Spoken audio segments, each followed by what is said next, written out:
আপোনাৰ green view বাগানত ৰাতিপুৱাই আমাৰ ৰেঞ্জাৰ ছাৰে ইনফৰ্ম দিছিলে যে গ্ৰীণ ভিউ বাগানত আজি হৈ গ'ল এমাহমান আগতে তাত পিঞ্জৰা এটা পাইছিলে।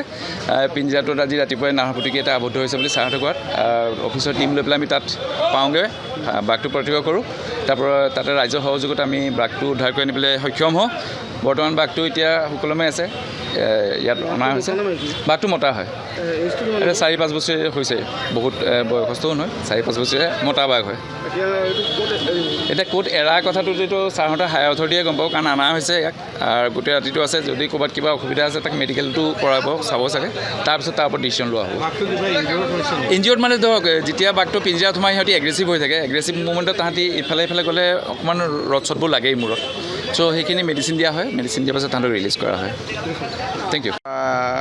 সাংবাদিক সন্থালৈ মই বহুত বাৰ ধন্যবাদ জনাইছোঁ। আপোনালোক যে ইমান বৰষুণৰ বতৰটো যে আমি ৰাতিপুৱাৰ পৰা কষ্ট কৰি ধৰি অনা এইটো ধৰি মানে আমাৰ পিঞ্জৰাবদ্ধ হোৱা বাঘটো আপোনালোকে যে চাবলৈও আহিলে, খবৰো লৈ আছে, তাৰ কাৰণে মই শুভেচ্ছা জনাইছোঁ। ক'ত ধৰিলা বাঘটো?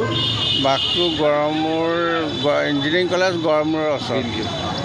গ্ৰীণ ভিউ মতা মানে কিমানমান বয়সটো কিমানমান হ'ব? 4-5 বছৰৰ ভিতৰত হ'ব আৰু। নাহৰফুটুকী বাঘ। আজি অলপ দিনৰ পৰা গ্ৰীণ ভিউ এৰিয়াত মানে এটা বাঘ বিচৰণ কৰি আছিলে। বাঘটো বিচৰণ কৰি থাকোঁতে আমাৰ বন বিভাগক খবৰ দিছিলে। বন বিভাগক খবৰ দিওঁতে আমি এটা পিঞ্জৰা তাত লগাইছিলোঁ।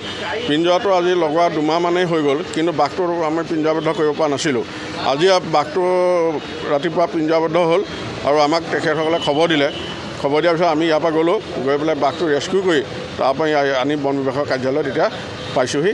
আৰু ইয়াৰ পিছত আমাৰ বন বিভাগৰ উচ্চ পৰ্যায়ৰ বিষয়াসকলে ক'ত এৰা হ'ব, কি হ'ব, সেই কথাখিনি তেখেতসকলে এতিয়া 4-5 বছৰ ধৰক 5 বছৰ। ওচৰ অঞ্চলৰ আপোনাৰ কিবা সন্ত্ৰাস বাঘে চলাইছিলে? তেনেকুৱা ধৰণে কৰা নাছিলে, তেওঁলোকে দেখা পাইছিলে বাঘটো, কিন্তু কোনো বাঘটোৱে মানে কাকো এটেক কৰা নাছিলে।